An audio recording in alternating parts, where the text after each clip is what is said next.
And now, direct from Las Vegas. Welcome to Football Forecast Weekly. Each week, your host, Trip Mitchell, will introduce you to the top handicapper in Vegas, Dennis Tobler, and one of the top sportscasters in the U.S., Fred Wallen. Today's edition of Football Forecast Weekly is brought to you by MyBookie.ag. For the best in sports betting, go to MyBookie.ag, and you can win just like Dennis, Fred, and me. And welcome to another edition of Football Forecast Weekly. Hi, everyone. I'm Trip Mitchell, and I'm joined by our panel of experts, Dennis Tobler from Las Vegas, Nevada, who is in front of all his posters for his documentary that won a ton of awards, and then big smile, $100 haircut, and Fred Wallen in LA, who's in front of a poster from a radio station. And Fred, I'm very happy that you didn't get plucked away from us in free agency. I know a lot of coaches were being snapped up in NCAA, and rumor had it that people were ready to sign you, but I'm glad you're back for another week. By the way, that radio station was WBBL in Grand Rapids, Michigan. When you and I were working for the American Sports Radio Network, that was one of our major outlets. And they actually, in 1994, they actually flew my wife to be, Sandy and myself, back there in Grand Rapids. And they had us up for a week. We had the greatest time of our lives. It really did. So it's WBBL, and it said all sports, all night, whatever it was. And life was different 27 years ago, I got to tell you. And we bragged about this, and we'll do it again, that one of our listeners at our affiliate in Cleveland was none other than probably the GOAT coach of all time, Bill Belichick. Bill Belichick called your show. He called my show.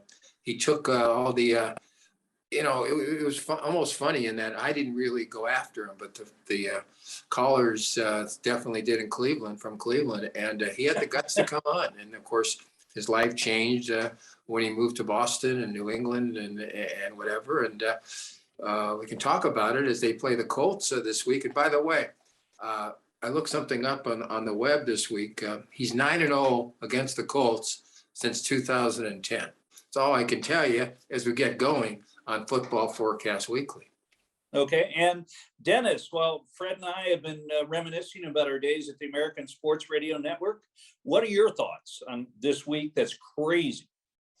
Well, first thing, COVID, the new variant has overran everything.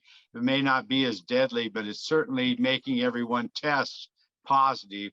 All of the football, there's seven NFL teams on COVID protocol, meaning they can only meet virtually all week for their games. Those numbers have taken a hit, obviously, on the line. The one thing I want to do, though, is I want to backtrack a little bit to college football as we head into the bowl games and championship season here, and tell everyone that we will have a special bowl game show that will be dropping on the 28th of December. So don't miss our special bowl game show. And before I get away from college, I have a question for Fred. Fred's actually the real star of this show.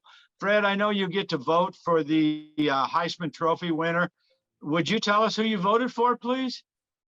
I voted for the winner. Okay, good. I'm just very interested in that. And I also would like to know, do you get to vote on the AP top 25 teams? No, I voted for the winner. I didn't vote. I voted in the third slot for Dorian Thompson-Robinson from UCLA, because anybody who can play for Chip Kelly deserves a break. Well, I think it's so interesting. I think it's great that you get a vote in the situation. I wish all the voters were as well informed as you are. Well, Dennis, but I have no trouble with who won the Heisman. I have no trouble with the Heisman winner. Okay, gentlemen, I've got a trivia question for you. What former Heisman finalist in the top 5 is responsible for the Las Vegas Raiders becoming the Raiders? Who's the individual that made it happen, came up with the idea, and walked it through? He was a running back.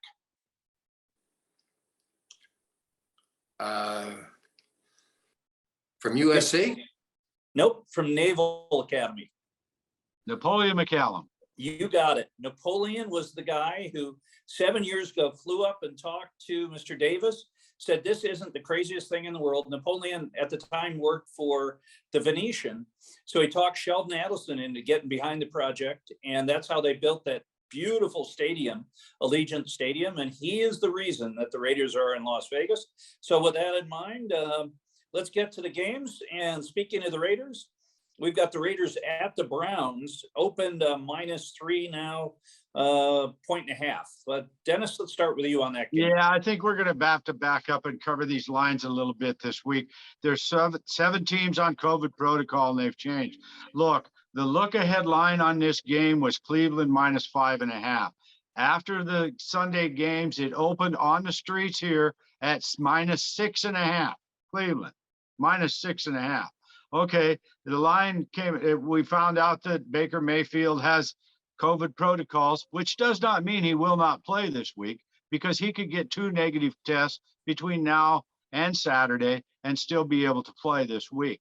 However, nobody thinks he's going to, because the line dropped immediately from 6.5 to 3.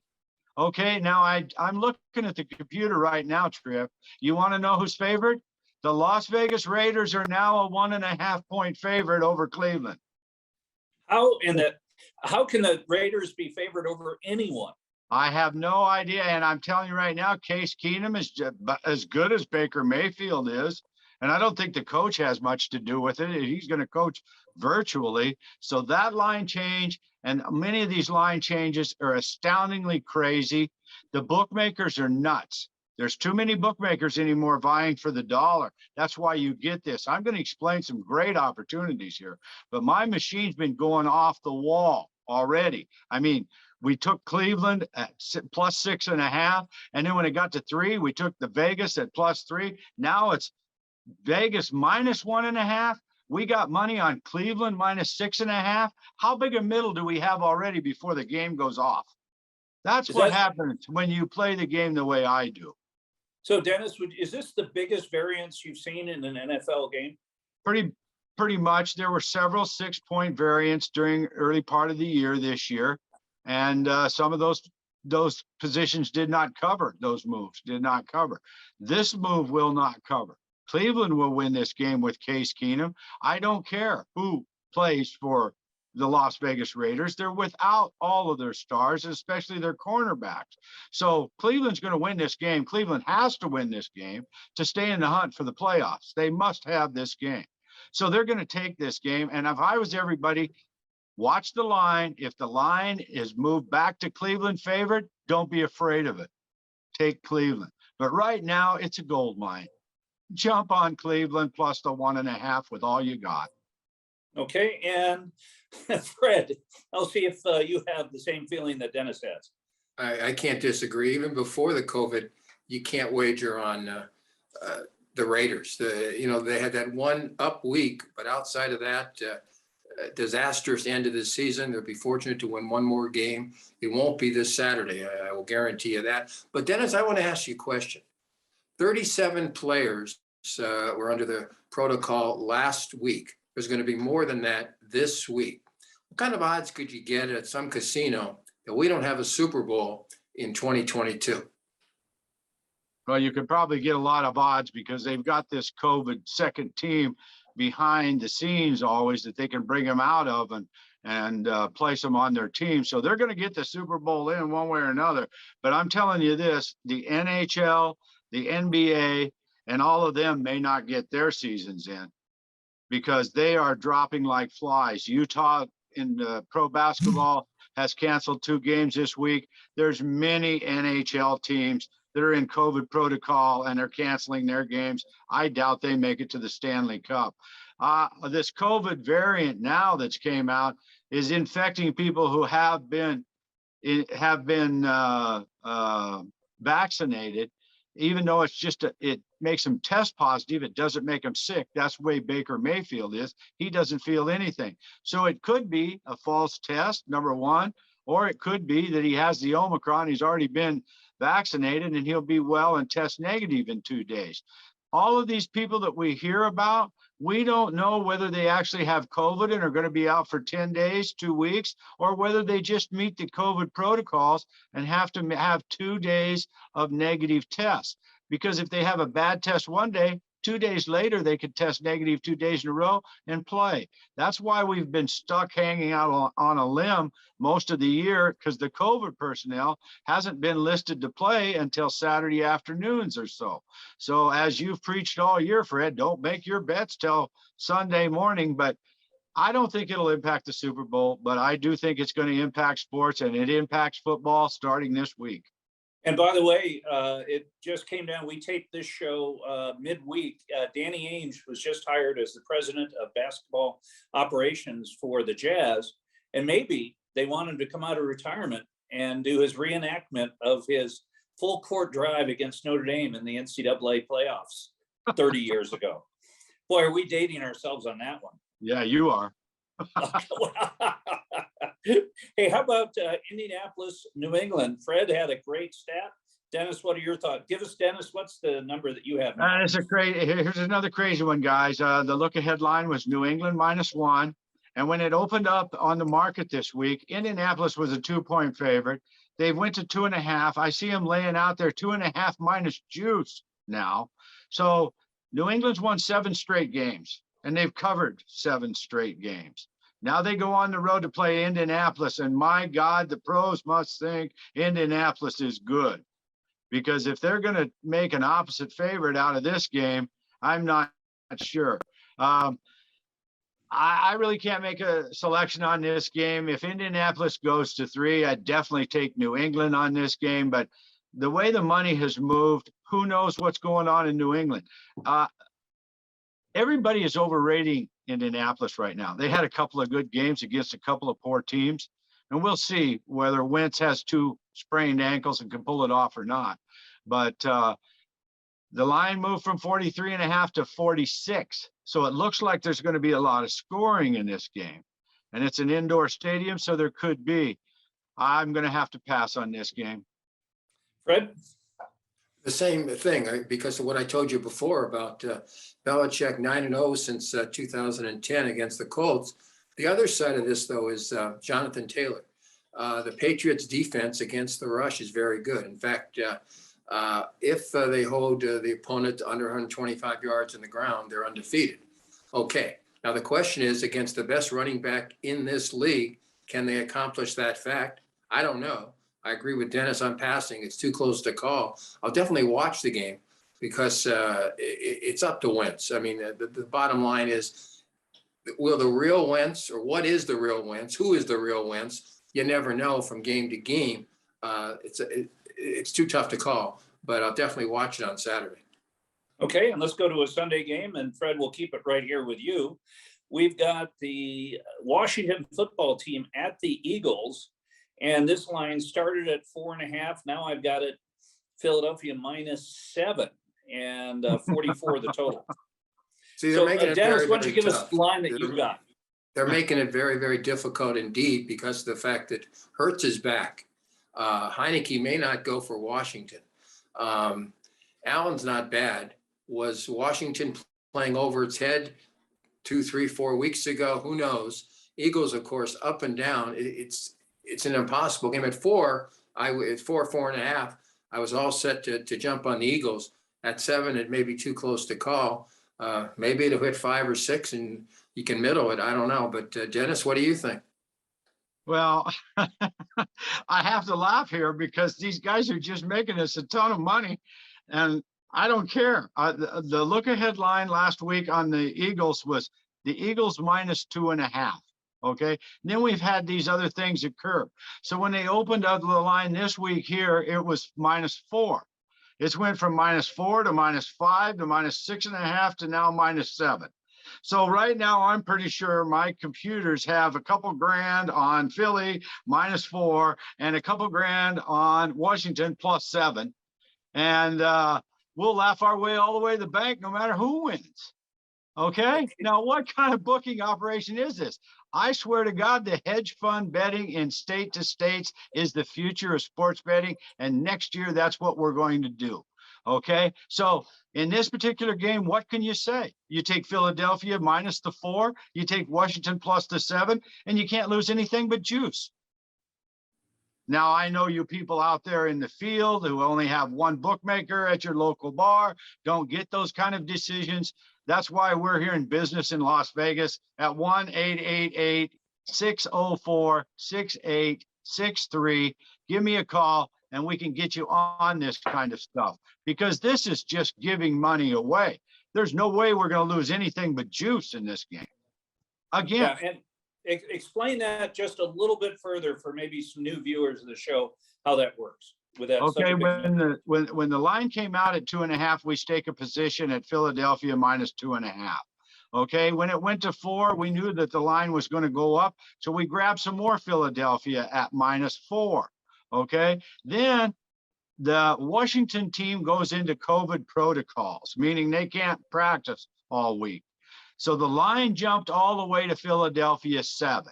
So we've already been taking positions early in the week. When this line hit 7 this morning, I'm pretty sure our computers got several thousand both ways at many numbers, and probably with no juice on some of those games. Now that's probably a little bit too rich for everybody who's just simplicity wants to know how this works. The fact is, if you bet Philadelphia minus 4 and you bet Washington plus 7, you've got 4, 5, 6, and 7. If the game lands on that, you don't lose any money. You win double money. So that's how it works. And that, for those of you at home who aren't math majors, that's good. How about that? How about that? We're going to take a short break. We're going to thank MyBookie for being one of the sponsors of the show. We'll be right back. You're watching Football Forecast Weekly. Get the latest breaking news in the sports betting world. MyBookie monitors and releases information pertaining to online sportsbooks and professional football. The good as well as the bad. And welcome back to Football Forecast Weekly. Trip Mitchell, Dennis Tobler, Fred Wallen. And Fred, of all the movies that I've done, which would you say is the best? That you've done or Dennis has done? That I've done and Dennis. Well, you hosted the documentary, Now Place Your Bets, and Dennis sent that to me about 3-4 years ago when it first came out. And I love anything wagering, anything numbers and mafia. How can you not love something like this? He interviewed the whole world.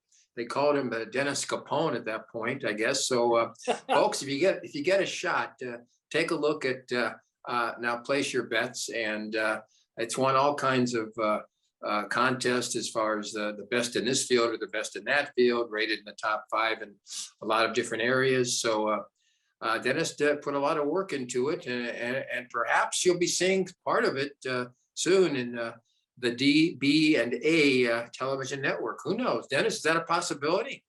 Could be. And thank you very much for the plug, Fred. Much better than I could do. And I've told this story before, final time, but sitting next to Frank Collada at the premiere, realizing that there is still a contract out on his life, and he passed away subsequent. But, there are not too many mobsters who ratted out the mob that you sit next to at a theater. I developed some gastrointestinal problems and got up very quickly and went to the bathroom just in case. It would have, Dennis, it would have been good for the movie to have a hit go on with one of the stars of the movie. There'd been a lot of publicity.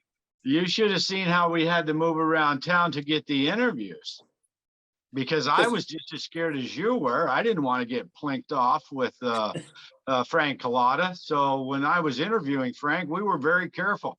And I must say that we have a ton of interview footage of him. Hopefully we can turn that into a video someday.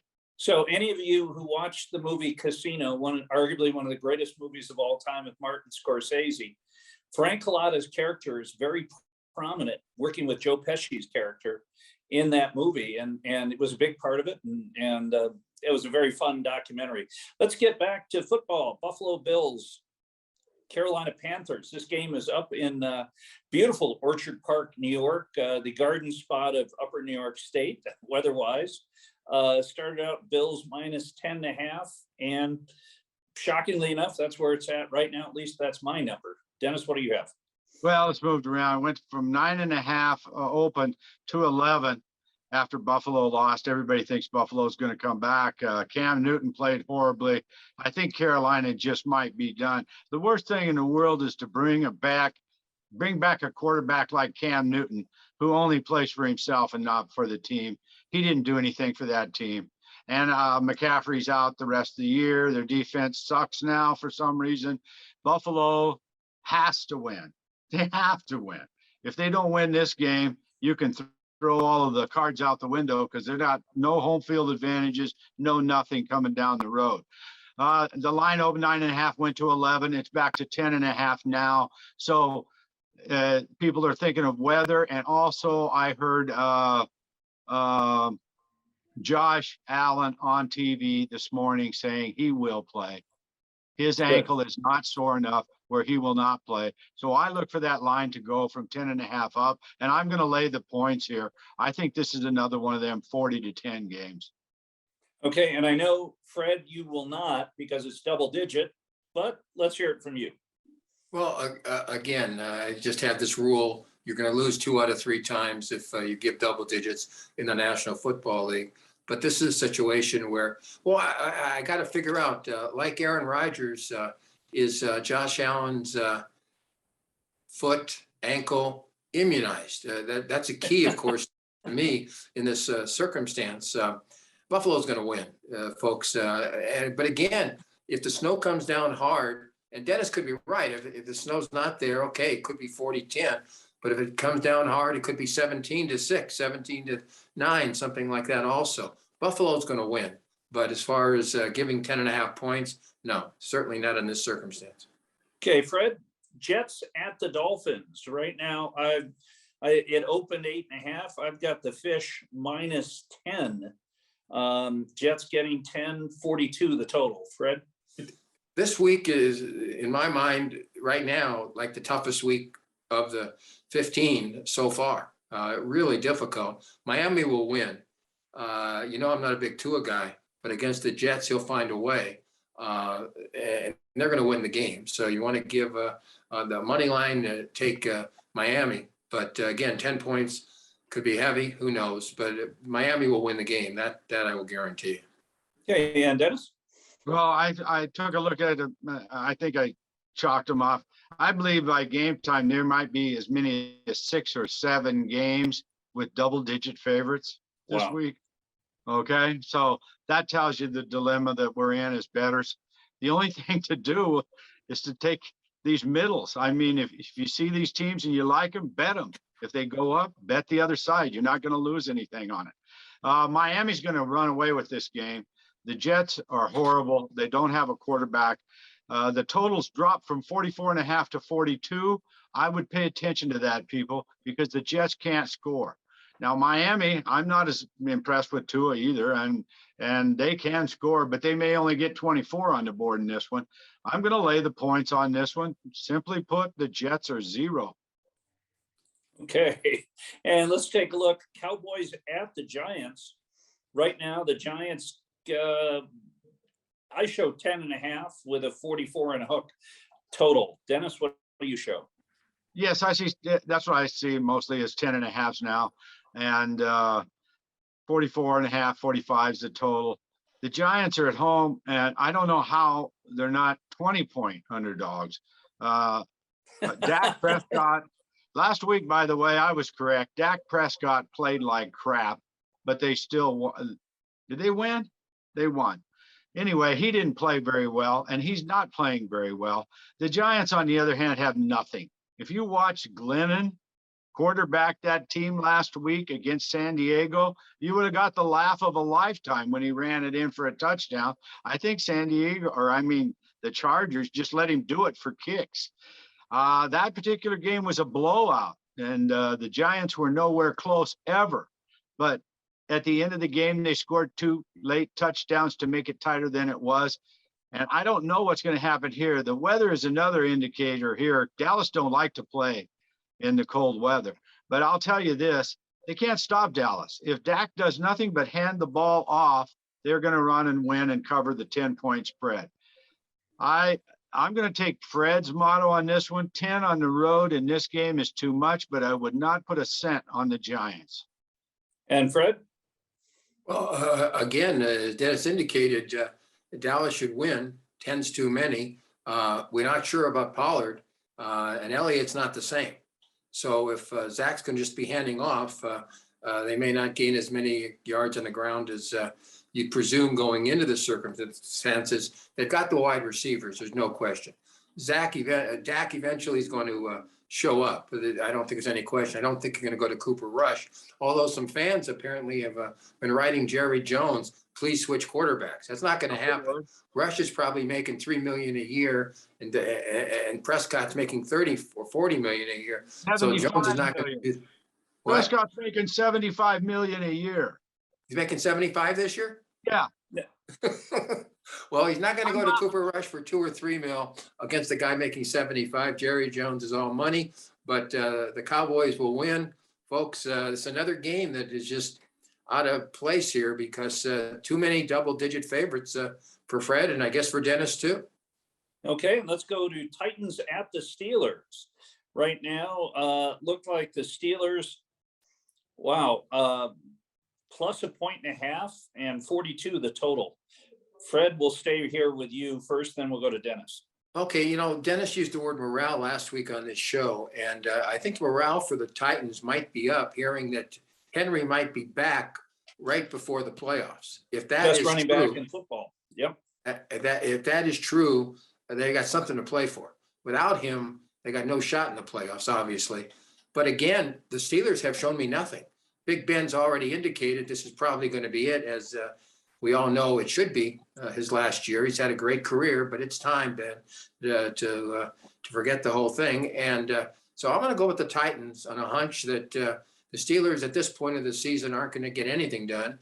And the Titans have something to play for in the back of their minds that if we get to the playoffs, Henry's going to play. And again, you can argue who's better, Henry or Jonathan Taylor, but Henry's awfully good. So I'm going to go with the Titans in this one. Dennis? Yeah, well, I am too. 1.5 was a line that Tripp quoted out there. I've seen 1.5s and 2s. I'll take the Tennessee Titans at 1.5 or 2. Pittsburgh does not start the games well. They fall behind in every game they're in, and then they get into a passing game. I guess Ben can only really throw the ball half the game, but they've came back from a lot of circumstances and won. I don't think they have a chance at the playoffs this year. The Titans most definitely do. This is a very important game for the Titans, and 1.5 is a small number to lay on the road. And yes, their morale should come back, and their quarterback's playing as good as Ben plays most of the time. So I'm going to ride with Tennessee on the road and lay the 1.5 too. Okay, and let's talk about the Texans playing at the Jaguars. This is not exactly a preview of the Super Bowl, gentlemen. I've got Jacksonville -3, 3.5, and the total 39.5. Fred, since you're on screen, let's go to you first. Well, if Urban Myers wants to retire, this would be the way to do it. Lose in this circumstance, I don't know. As you indicated, 2 of the 3 or 4 worst teams in the National Football League. Nobody's going to be watching it except Urban's wife, perhaps, might be watching it. And that's 50-50. Both teams stink. Although I'll tell you something crazy. What kind of odds could you have gotten last week on David Mills playing for Houston, throwing for like 330 something yards? I saw him at Stanford. I thought he was a very average Stanford college quarterback. Throws for, and again, they lose by a couple of touchdowns. But the point is, still, he's going to have something to remember all his life. He'll never do it again. I mean, the odds of him doing it too many times in his career, very slim. Bet the under, I presume, here, because 2 very bad teams. Dennis, what do you think? Yeah, the unders dropped from 43 to 39.5 in this game, and we know the weather in Jacksonville will probably be okay. Look, last week the Houston coach benched Tyrod Taylor for the other quarterback. What was his name, Fred? David Mills. For Mills. And Mills threw for 300 and some yards and brought Houston back in that game and scared the hell out of the team they were playing. So I'm going to, Jacksonville hasn't done anything. Lawrence had 4 interceptions last week. You know, I don't see them making any progress forward. I thought I was. The line started 3.5, then 3.5 juice. Now it's up to Jacksonville 4. I don't know why, because Mills played a hell of a game last week. I think he's going to be the starter for Houston the rest of the way out. And I wouldn't doubt if Houston wins this game, I'm going to take the plus 3.5 or 4 and the under, and I'm going to parlay that into some big money. Okay, and we're going to one more game to handicap before we go to our break. But this is a Cardinals team that needs a win, and they're minus 13 on the road at Detroit. That's a big number on the road. Fred? Well, again, the Cardinals have to win. They lose to the Rams. And of course, they've beaten the Rams in Southern California, and they lose at home. Cardinals much better on the road for some unapparent reason. I have no possible reason for something like that occurring. But the interesting thing for the Cardinals last week is that A.J. Green got into the game, meaning he caught, I don't know, 6 or 7 passes, because I play fantasy. So, I mean, I played him most of the season. I played him here. So that might be another key. The question, though, just heard Hopkins may be out for Arizona. You know, he's a major loss. I mean, there's no question about that. Again, folks, you got to wait to the last minute, forgetting even the COVID. With all these injuries, is Hopkins going to play? If Hopkins plays, they're going to score another touchdown or 2. If he doesn't, perhaps they won't. Dennis, you have any thoughts about Hopkins, yay or nay? What have you heard? It's the same thing with everybody at this time in the week. They're in limbo. Half these guys are going to be cleared to play by Saturday, which is late for a lot of people, especially if you're taking positions early. Arizona, I kind of disagree with you guys. I don't think they have to win. They've already got the tiebreaker. They're so far ahead in the division. They will beat Detroit, but they didn't have to win against the Rams. And I had Rams on the money line, whereas all the pros here in town took Arizona last weekend. I don't think they need to win in this game, and I think they're going to take it easy with Murray a little bit. However, Detroit's done. Detroit has nothing. Hey, Dennis, I take exception with that. They're the best 1 win and 1 tie team in the NFL. No question. Yeah, they got their win. Thank God for that. But Jacksonville has 2. So anyway, Detroit, I think Arizona can score at will. You know, this is an indoor game again, and I do think Arizona will score at will. Detroit cannot play catch up here.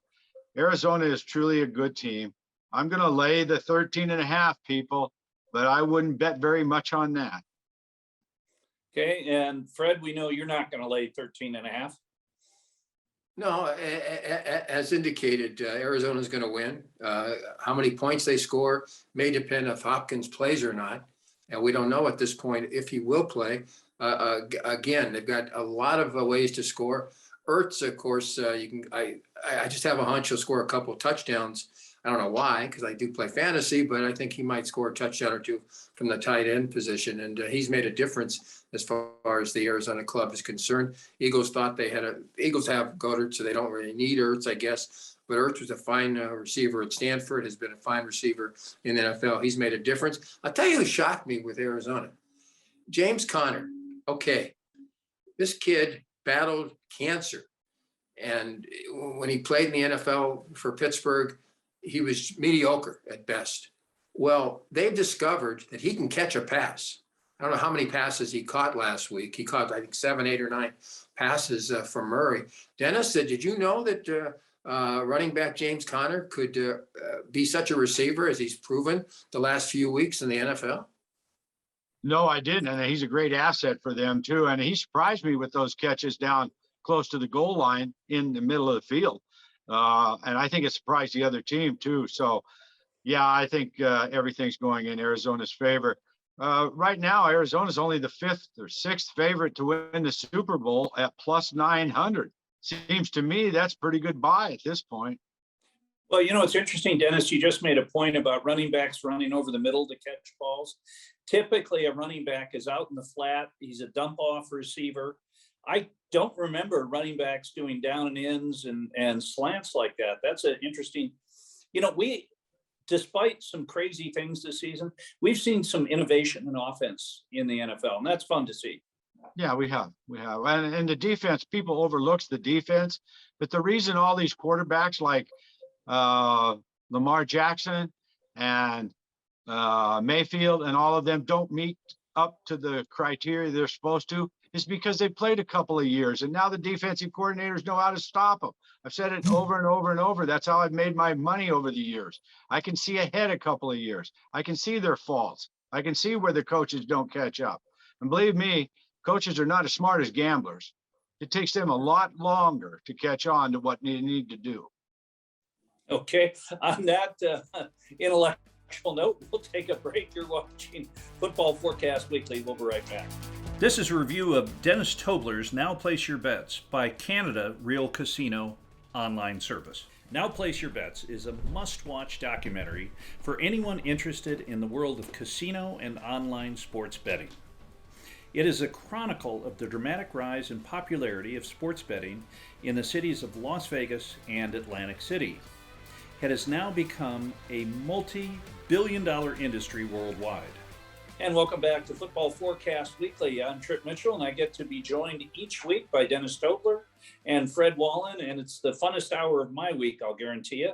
And I want to thank Lee Spencer. He is the one who puts this together. I wonder if Lee is going to put this on his IMDb page, or maybe he's going to leave this one off. Who knows? He should. Let's take a look at Falcons at the 49ers. Falcons horrible this year. San Francisco -9, 44 and a hook the total. Dennis. Well, they came away with a road win last week, scoring 29 points. I don't know how that ever happened. It was a fluke, I think. San Francisco opened as the look-ahead line at 7.5. They went to 8.5 when the line came out early this week. They're now at 9.5. Atlanta is one of these teams in COVID protocol. I took San Francisco last week. It was the defining play in the contest, and San Francisco would have beat who they play? San Francisco last week in that tight game. They were on the road. They were a slight 1.5 point favorite.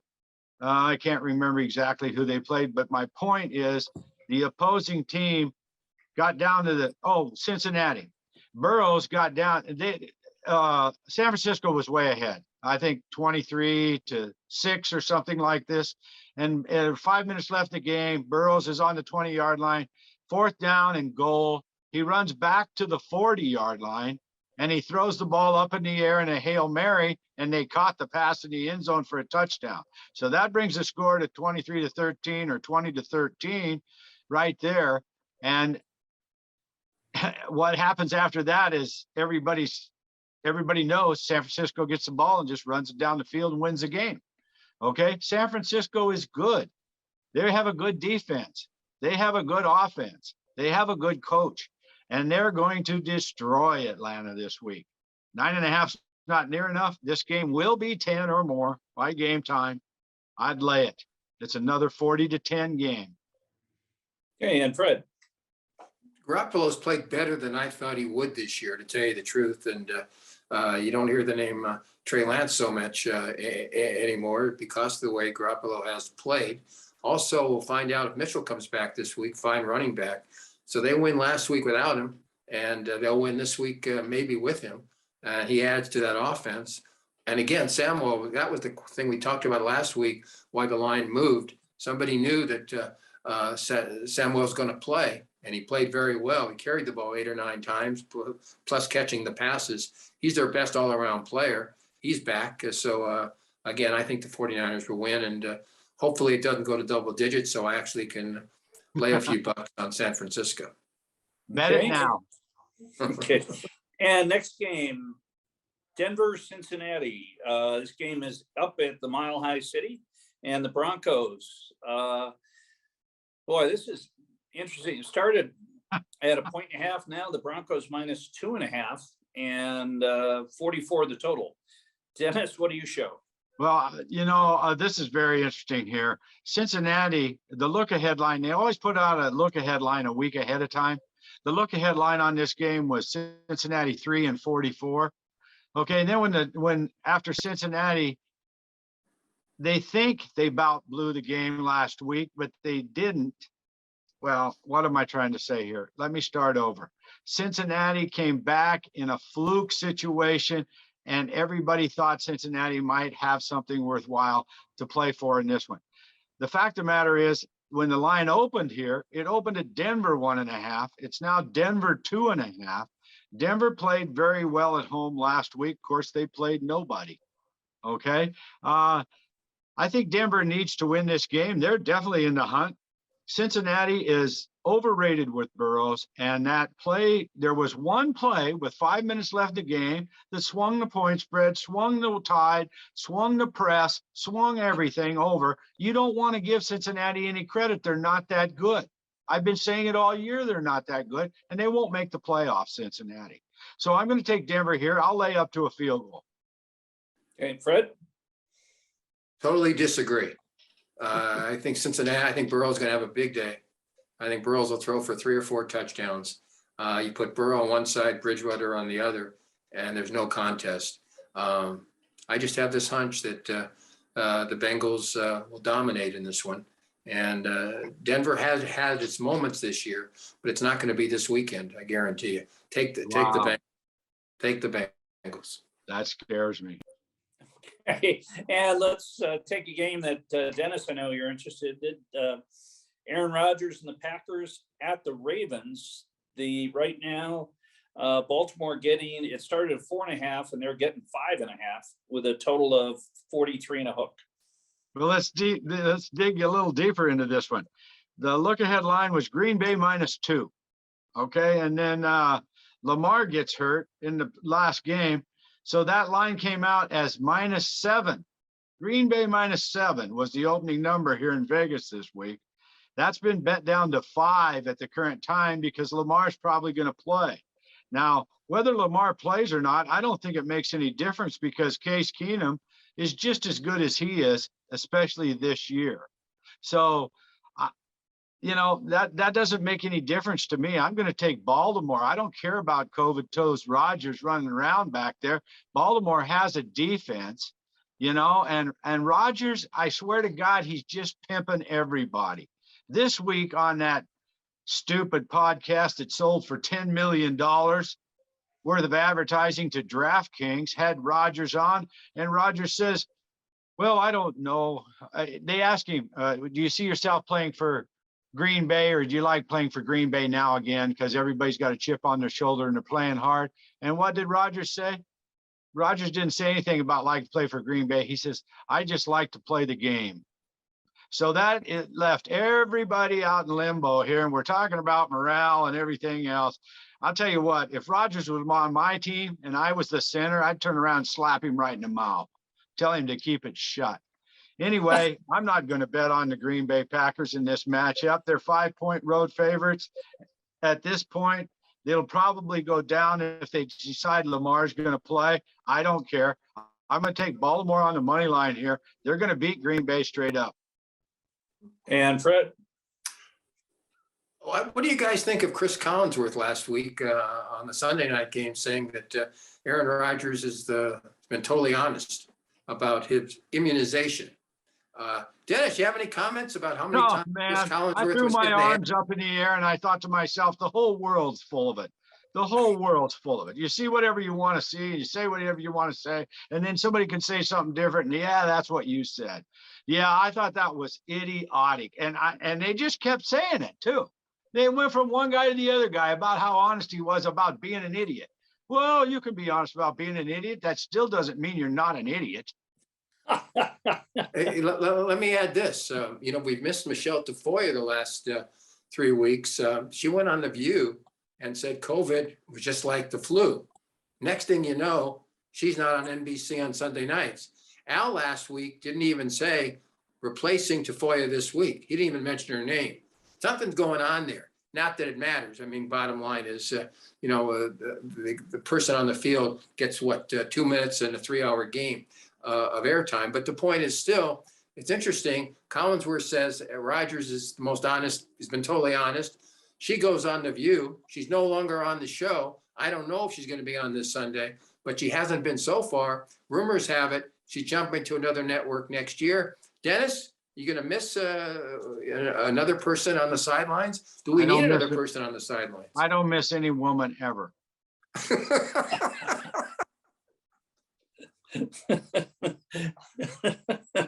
knew that was coming. I knew that was coming. You have not said anything about female officials this week, Dennis. I was waiting for it, but Michelle Tafoya got the blowback on that one. Whoever she is. Okay, we're gonna go.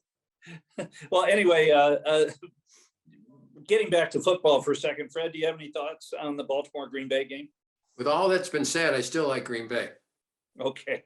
Rodgers, immunized or not, is still a top-notch quarterback. And again, to mine, I dislike what he did this year.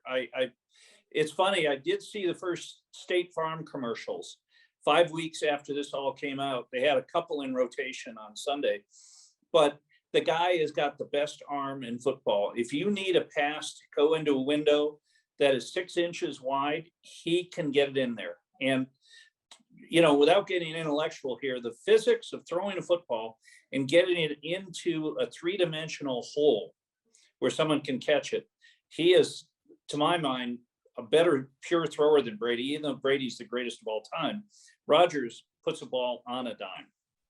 Right now, the power ratings have the Packers 1, the Bucks 2, the Patriots 3. So just saying that from that aspect, I think Rodgers will find a way. And also, I'm not going to forget that 2 weeks ago, John Harbaugh went for the win, giving himself a major disadvantage rather than going into overtime against the Steelers. If they go into overtime, you've got Justin Tucker, you might win. Dennis used the word morale last week and again this week. But the point is, I'm not sure about the morale in that club. Lamar Jackson or no Lamar Jackson. I'm going with the Packers. And I've got to separate, folks. You got to separate. You may dislike Aaron Rodgers like I do intensely right about now. But I think you got to separate the two. As Tripp just indicated, he's got the best arm in the world. And he'll find a way. And they've got a ton of receivers. And Aaron Jones is back. Dillon's fine, too.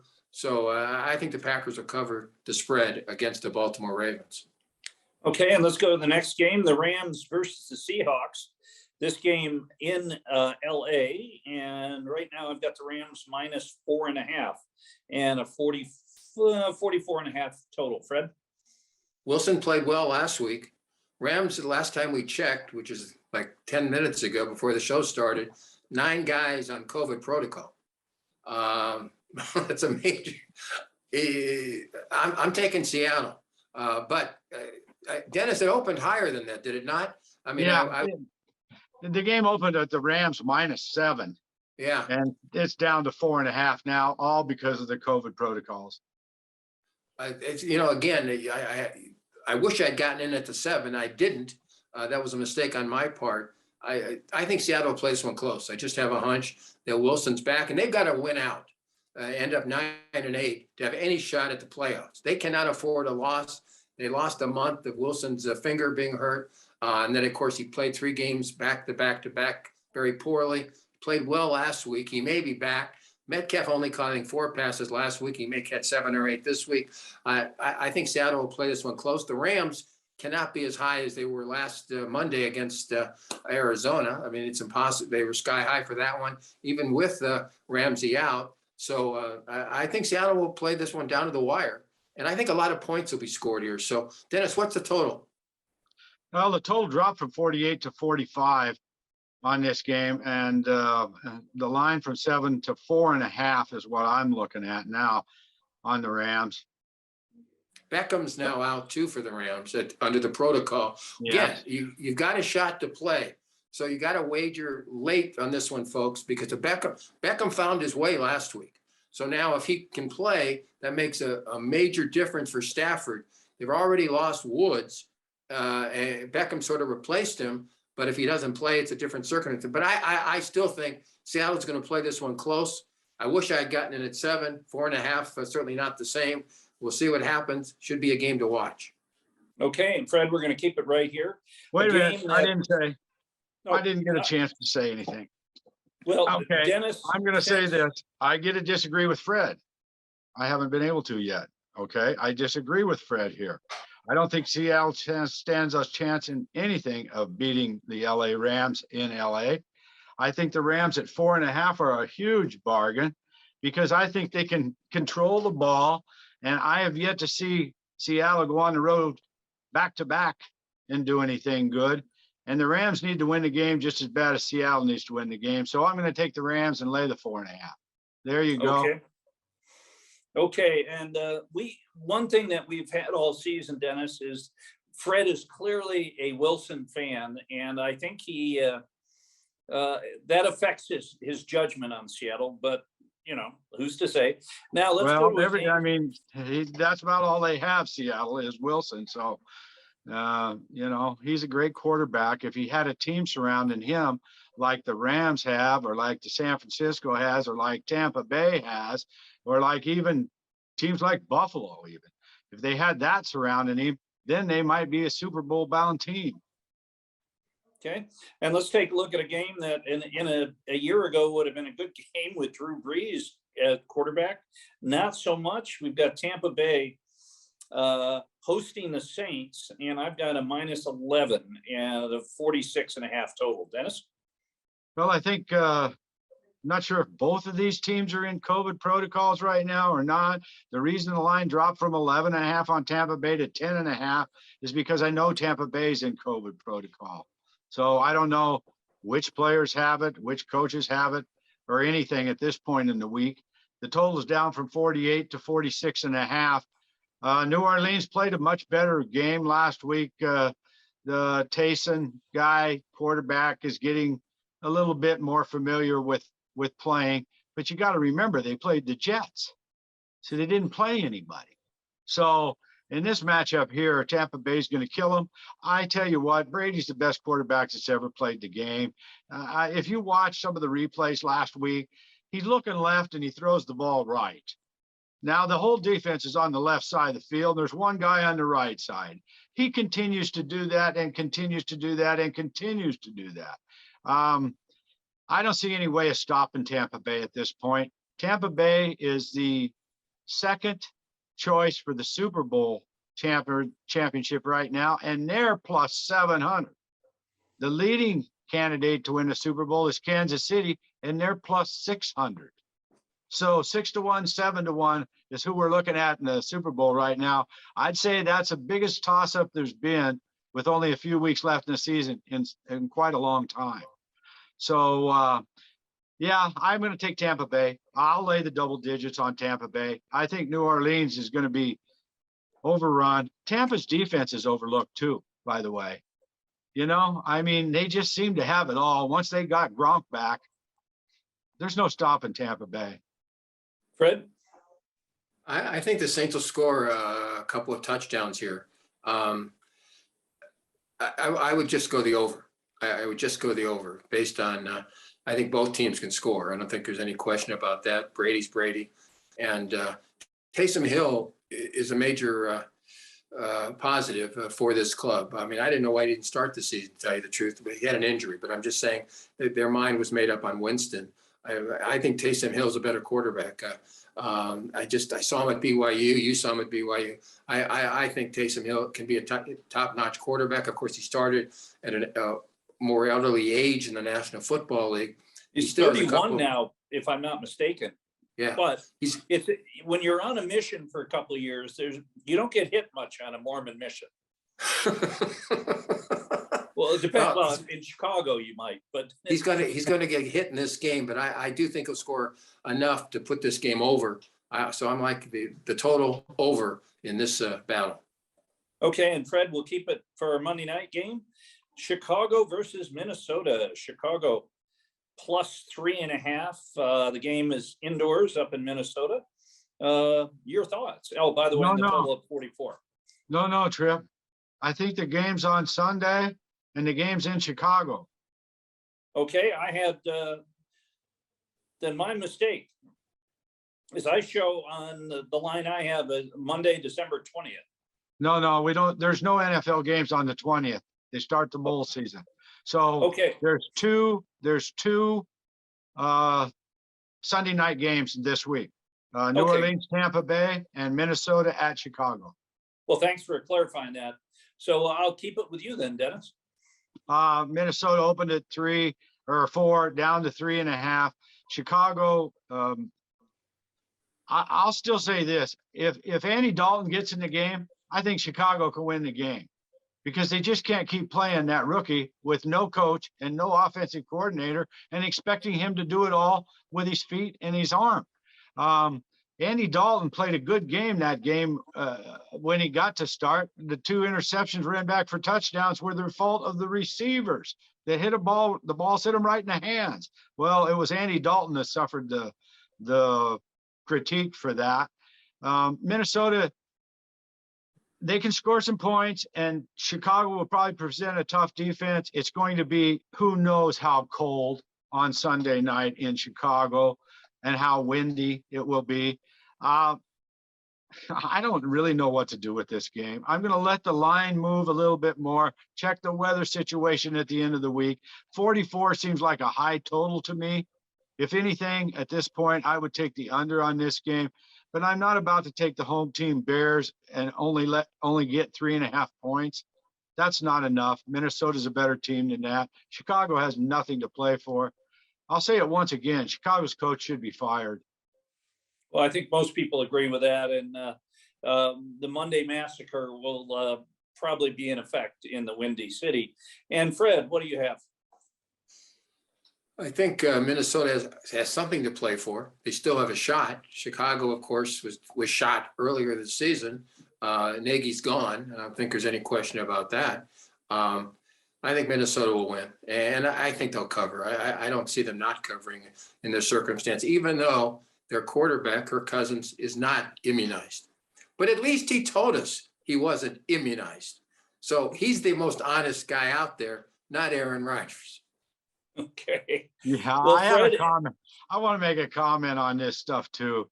This new variant that's going around with COVID is really going to shut down some of these leagues, and we're going to be lucky to get through football this year.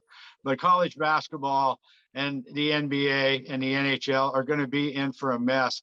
And it's already starting on the East Coast where the weather is a little colder. And even though the variant isn't as strong as the one that's killed everybody recently, once you test positive, it throws everything into a kilter. So I have to say this. I don't know how long we have to put up with people who do not want to get vaccines. How long do we have to put up with them before they're chastised? As long as this variant, as long as this disease, COVID-19, keeps changing because people will not immunize themselves from the disease, we're never going to get out of this. We're never going to get out of this. So whenever you see all these people who are naysayers and anti-vaxxers and anti-mandate people, you can look at those people and they are the ones that are causing the economy to slow down, the kids not be in school, everything. It's all because people won't go out and get vaccinated. And that it has to come to an end. We either make these people get vaccinated or make them stay home. That's it. There can't be any middle ground anymore. We're 3 years into this thing. And we had to have the worst president in the entire world at the beginning. So it's going to take a little while, more than 9 months, for Joe Biden to pull us out of this wreck. And if these people don't start getting immunized, they're going to die anyway. So I guess it doesn't matter. It's evolution at its best at this point, because in Pennsylvania, the hospitals are overrun. And in every one of those eastern states, they say 100% of the deaths come from unvaccinated people. I don't know what kind of odds you people are looking at out there, but when you're 100% of the people aren't dying from it because they're vaccinated, maybe you ought to get vaccinated. And I'm saying that because I lost 10 people who were important in my life last year, and some of them didn't want to do it, and they're dead. So think about that, everyone. Get the vaccination. We'll be back again next week with more Football Forecast Weekly, and I'm looking forward to our bowl game show coming up in 2 weeks. Okay, and Fred, anything you want to add? Well, the truest thing he said was the worst president in the history of mankind. the predecessor here in the District of Columbia, who basically has a group of people who continue to follow the idiot down the drain, as I call him, Don J. Lysol Dreck. And folks, look up the word Dreck in your Italian dictionary. You'll find out what I think about Don Dreck. He's killed people. He's murdered people because in some ways, one thing he's got going for himself, he can hypnotize people. And this is a stupid nation. And he can fool the stupid people, even though he's as dumb as they come. Love to see his taxes. I think we're going to get to see those very soon. I know this is a sports show. I know this is a football show. But Dennis made a very valid point. We're not going to have our sports because of this guy. It'd be fortunate. 2 years ago, we lost college basketball, the tournament. We're liable to lose it again this year. I don't know if we'll get to the bowl games, to tell you the truth. I mean, it could be that bad that soon. 37 players in the NFL were under the protocol last Sunday. I guess 50 to 75 to 100 will be under the protocol this weekend. Dennis, Tripp, we're in a mess. Here is the ultimate irony. This disease started in Wuhan, China. China is the host of the Winter Olympics this February. And just while we were doing the show, there now is a question whether the NHL is going to send their players over. And China could get, this new variant could cause the Winter Olympics to be a disaster. And that will be very, very interesting. That China is, between the Summer Olympics a number of years ago and the Winter Olympics, billions and billions and billions of dollars spent. And wouldn't the irony of another variant of the Delta COVID-19 causing the Olympics to be either canceled or postponed? So things are very, very fluid. Yeah, that's the point. They're fluid. And if people don't start getting the vaccinations in this country, we're going to be right back where we were 2 years ago. And then we will have a war. Okay, well, on that positive note, want to thank Lee Spencer for putting this together. Again, Lee, I'll show you how to put this on your IMDb page. You'll be very proud of it. But Fred, great job as always. Dennis, a lot of fun. And we'll look forward to 2 shows next week. Twice the fun for the price of one. That's a deal. Thanks for watching, everyone. We'll see you next week. Bye-bye. Thank you for listening to Football Forecast Weekly, an affiliate of TSI Network.